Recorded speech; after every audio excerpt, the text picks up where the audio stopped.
이사야 63장 15절부터 64장 12절까지 말씀 제가 봉독해 드리도록 하겠습니다. 오늘 내용은 특별히 기도에 관한 내용입니다. 제가 봉독할 때 기도에 관한 내용임을 헤아리면서 기도의 내용이 어떻게 하나님께 읊조려지고 있는가를 살피면서 이 내용을 헤아렸으면 좋겠습니다. 주여, 하늘에서 굽어 살피시며 주의 거룩하고 영화로운 처소에서 보옵소서. 주의 열성과 주의 능하신 행동이 이제 어디 있나이까? 주께서 베푸시던 간곡한 자비와 사랑이 내게 그쳤나이다. 주는 우리의 아버지시라.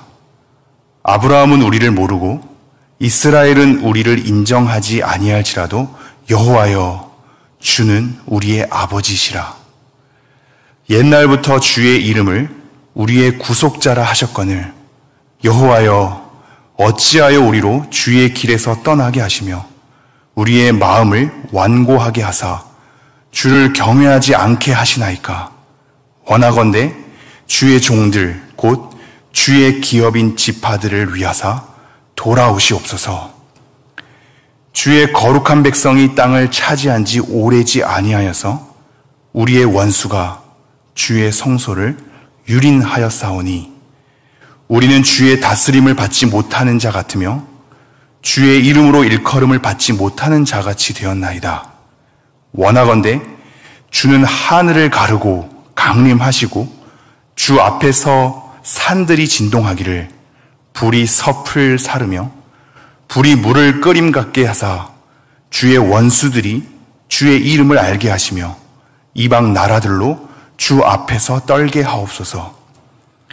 주께서 강림하사 우리가 생각하지 못한 두려운 일을 행하시던 그때에 산들이 주 앞에서 진동하였사오니 주 외에는 자기를 앙망하는 자를 위하여 이런 일을 행한 신을 옛부터 들은 자도 없고 귀로 들은 자도 없고 눈으로 본 자도 없었나이다. 주께서 기쁘게 공의를 행하는 자와 주의 길에서 주를 기억하는 자를 선대하시거늘 우리가 범죄함으로 주께서 진노하셨사오며 이 현상이 이미 오래되었사오니 우리가 어찌 구원을 얻을 수 있으리이까? 무릇 우리는 다 부정한 자 같아서 우리의 의는 다 더러운 옷 같으며 우리는 다 잎사귀같이 시들므로 우리의 죄악이 바람같이 우리를 몰아가나이다. 주의 이름을 부르는 자가 없으며 스스로 분발하여 주를 붙잡는 자가 없사오니 이는 주께서 우리에게 얼굴을 숨기시며 우리의 죄악으로 말미암아 우리가 소멸되게 하셨음이니이다. 그러나 여호와여, 이제 주는 우리 아버지시니이다. 우리는 진흙이요 주는 토기장이시니 우리는 다 주의 손으로 지으신 것이니이다. 여호와여, 너무 분노하지 마시오며 죄악을 영원히 기억하지 마시옵소서. 구하오니 보시옵소서, 보시옵소서. 우리는 다 주의 백성이니이다. 주의 거룩한 성읍들이 광야가 되었으며 시온이 광야가 되었으며 예루살렘이 황폐하였나이다. 우리 조상들이 주를 찬송하던 우리의 거룩하고 아름다운 성전이 불에 탔으며 우리가 즐거워하던 곳이 다 황폐하였나이다. 여호와여, 일이 이러하거늘 주께서 아직도 가만히 계시려 하시나이까? 주께서 아직도 잠잠하시고 우리에게 심한 괴로움을 받게 하시려나이까? 아멘. 오늘 말씀은 이사야가 하나님께 엎드려서 기도하는 내용입니다. 여러분 한번 잘 생각해 보십시오. 이사야 40장부터 흘러나오는 메시지는 하나님께서 회복의 약속을 주는 겁니다. 나라는 1인칭이 비록 이사야의 입에서부터 흘러나오는 말이요 선포이긴 하지만 하나님 입장에서 말을 건네는 것이고 여호와의 종, 즉 메시아의 입장에서 말을 건네는 겁니다. 대변자로서 하나님의 입장을 전달하고 구속을 이루실 메시아의 입장에서 본인 이사야의 입을 통해 말이 전달된다는 사실입니다. 이사야의 목소리는 어디로 갔을까요? 전달자요, 대변자인 이사야 선지자가 자기 목소리로 사람들 앞에 말을 건네는 장면, 그것이 우리가 오늘 보는 이 기도의 내용입니다. 기도란 자기 목소리이기 때문입니다. 자기 목소리로서 하나님께 읊조리고 있습니다. 그런데 이 내용을 잘 보면 탄식시와 유사합니다. 하나님, 어찌하여 우리에게 이러시나이까? 언제까지 이러실 것입니까? 우리는 황폐하였나이다. 우리를 영영 버리신단 말입니까? 왜 잠잠히 계십니까? 이러한 탄식시의 유형이 이사야에게서 지금 발견되는 것입니다. 그렇다면 우리는 한 가지 궁금하죠. 누구보다도 회복의 메시지를 전하는 이사야 선지자, 하나님의 입장을 알았으며 메시아의 이룰 구속을 안 이사야가 사람들에게 회복의 메시지를 통하여 그들의 마음을 붙잡고 있는데 본인 스스로가 탄식으로 돌아간단 말입니다. 왜 이사야는 줄곧 회복의 메시지를 전했으면서 본인은 정작 탄식으로 하나님 앞에 자기 목소리를 내는 것일까요? 우리는 오늘 본문을 통해서 그 심정을 조금 헤아려 봤으면 좋겠습니다. 왜 오늘 본문에서 이 탄식으로 자기 목소리를 내는가? 그것은 하나님께서 이루실 약속은 수많은 현실을 지나오는 것이기 때문입니다. 하나님께서 결국 이루실 하나님의 나라, 하나님의 뜻, 하나님께서 원하시는 약속의 성취들은 우리의 현실을 건너뛰고 과정을 생략한 채 단숨에 복으로서 우리에게 다가오지 않는다는 사실을 우리는 기억해야 합니다. 우리의 현실로 돌아가 보죠. 우리 스스로도 하나님의 약속들을 붙잡고 소망하며 기다림으로 나아가고 있습니다. 그러나 이 성경 말씀을 통해서 하나님의 약속을 우리가 받으며 소망한들 우리의 현실에 무거운 이 과정들이 생략되진 않죠. 여전히 소망을 품으나, 여전히 하나님의 신실함을 신뢰하나, 여전히 하나님께서는 그 뜻을 이루실 것이나 우리는 고스란히 오늘 하루 살아갈 이 현실들을 마주한다란 말입니다. 오늘의 하루를 마주하고 내일의 하루를 마주하면서 하루하루가 쌓여가는 이 과정들을 우리가 지나야 하나님의 약속을 맛보게 되는 것입니다. 지금 이사야서의 이 탄식의 과정이 그러합니다. 하나님의 약속을 줄곧 말해왔고 그 약속을 기다리는 과정이나 본인들의 현실을 생략하는 것이 아니기에 탄식으로 하나님께 엎드리고 있습니다. 하나님께서 이루실 약속은 죽음, 전복된 질서, 황폐함을 지나서 우리에게 옵니다. 세상의 죄의 결과를 고스란히 지나와야 하기 때문입니다. 하나님의 약속이 있다고 한들 이 세상의 죄의 현실들이 한꺼번에 사그라들지 않는 상황. 그래서 우리는 세상의 죄를 짚고 하루하루 마주하면서 하나님의 약속을 기다려야 합니다. 그러므로 이 이사야의 기도는 우리의 기도가 됩니다. 하나님을 믿기도 하고 하나님의 약속을 소망하기도 하나 우리가 마주하는 이 하루의 현실들을 또 감당하긴 해야 하기 때문에 탄식으로서 우리의 무거움을 하나님께 아뢰 수 있는 것이죠. 재림의 약속을 기다리는 우리가 여기서 기도의 언어를 배워가야 합니다.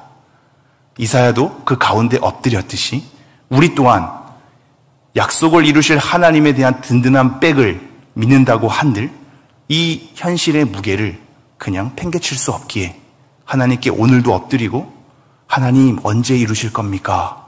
하나님 어찌하여 이 하루를 우리에게 이렇게 펼치신단 말입니까? 라는 것으로 우리의 심정을 하나님께 아뢰야 할 것입니다. 기도의 언어들은 힘겨운 현실 속에 하나님을 잊고 싶을 때 하나님을 향하게 하는 하나의 시선이 됩니다.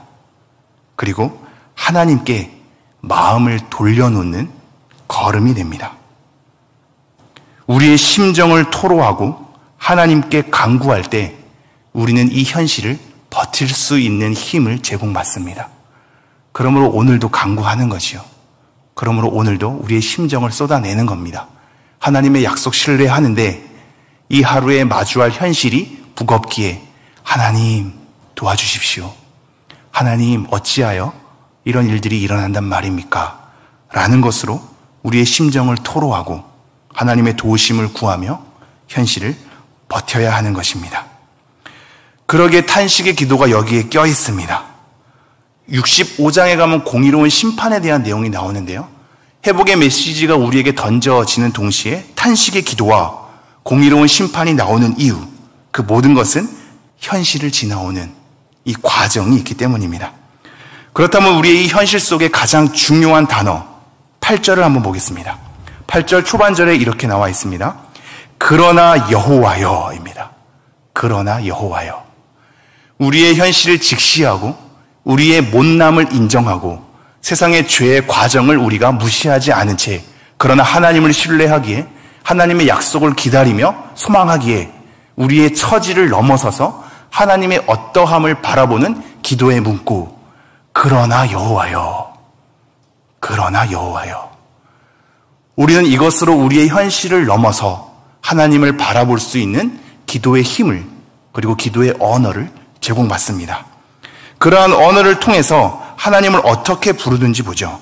특별히 간구의 내용은 15절 주여 하늘에서 굽어 살피시며 그리고 중간에 영화로운 초소에서 보옵소서 굽어 살펴주시옵소서 보옵소서 17절 63장 17절 말미에는 돌아오시옵소서 그리고 64장 9절 말미에는 보시옵소서입니다. 이 간구의 내용 그러나 여호와여 굽어 살피옵소서 보옵소서 돌아오시옵소서 보시옵소서 이 내용으로 하나님께 읊조리고 있습니다. 우리의 현실을 안고 간단 말입니다. 심정을 토로하고 있습니다. 그리고 나서 이 하나님을 어떠한 하나님으로 부르냐 63장 16절 주는 우리의 아버지시라 끝에도 나와 있죠. 주는 우리의 아버지시라 64장 8절 이제 주는 우리의 아버지시니이다. 크고 위대하기 때문에 거리감이 느껴지고 너무나 전능하시기 때문에 홀로 계실 것만 같은 그분이 우리를 살피게 하고 우리를 양육하게 하고 우리를 책임지게 하는 언어로 바꾸는 단어 아버지시여입니다. 너무 위대하고 커서 저 하늘 높은 곳에서만 홀로 있을 그 하나님처럼 느껴지는 그분이 우리 옆에 계시고 우리의 양육을 책임지시고 우리를 보듬게 하는 언어 주는 우리의 아버지시니이다. 그리고 그러한 아버지는 우리의 구속자시니이다 라는 것이 이사야의 기도의 외침입니다.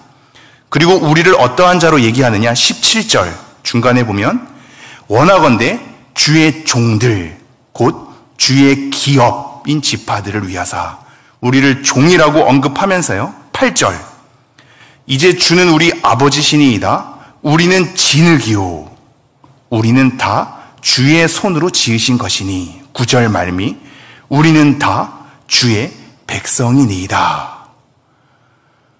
하나님을 아버지라 부르며 우리는 백성이요 하나님의 종들이요 기업으로 우리의 정체성을 밝히는 이 기도 이것이 그러나 여호와여로 시작되는 우리 내용이 되어야 할 것입니다. 마지막으로 하나만 보죠. 63장 17절 여호와여 어찌하여 우리로 주의 길에서 떠나게 하시며 우리의 마음을 완고하게 하사 주를 경외하지 않게 하시나이까. 64장 7절 주의 이름을 부르는 자가 없으며 스스로 분발하여 주를 붙잡는 자가 없사오니. 이 내용만 보면 하나님을 탓하는 것 같으나 하나님이 우리를 제대로 이끌지 않았기 때문에 우리가 이렇게 범죄한 것 아닙니까? 하나님의 길에서 떠나게 한 것, 우리의 마음이 완고하게 한 것은 하나님께서 그렇게 했기 때문이 아닙니까? 라는 것으로 우리는 항변의 언어로 얼핏 읽혀지나 이것은 항변이 아닌, 책임 회피가 아닌 하나님 탓을 하는 것이 아니라 우리의 범죄함마저도, 우리의 완고함마저도 하나님의 다스리심 가운데 있기에 다시 한번 이 모든 우리의 원망과 분노와 죄악을 하나님의 지배 가운데 깨트려 달라는 기도로 읊조리는 이 내용, 이것으로 하나님께 자기 심정을 아뢰고 있습니다. 정리합니다. 우리는 오늘을 마주합니다. 그러나 오늘로서 하나님을 가둬두지 않고 이루실 하나님의 약속을 바라보며 오늘을 살아갑니다. 그러기에 항상 만족되지도 않고 항상 기쁨으로 가득 찰 수만은 없습니다. 우리의 무거운 현실이 있기 때문입니다. 그러나 이사야의 이 기도를 통해서 기도의 언어를 배워서 그러나 여호와여 주는 우리의 아버지시니이다 라는 것으로 우리의 심정을 토로하고 하나님께 간구함으로 하나님의 약속을 잘 기다릴 수 있는 우리 모두가 되기를 간절히 소망합니다. 기도하겠습니다. 하나님, 오늘도 이 말씀을 통하여 하나님을 아버지라 부를 수 있고 하나님께 도움을 구할 수 있으며 우리는 하나님의 백성임을 기억하게 하시니 감사합니다. 우리가 하나님께로부터 힘을 공급받아 오늘을 잘 살아갈 수 있도록 우리를 인도하여 주시옵소서. 우리를 보호하시고 하나님의 선하심과 인자하심이 우리의 평생토록 우리를 따르게 하여 주셔서 하나님을 경외할 수 있게 하여 주옵소서. 이 모든 말씀 예수님 이름으로 기도합니다. 아멘.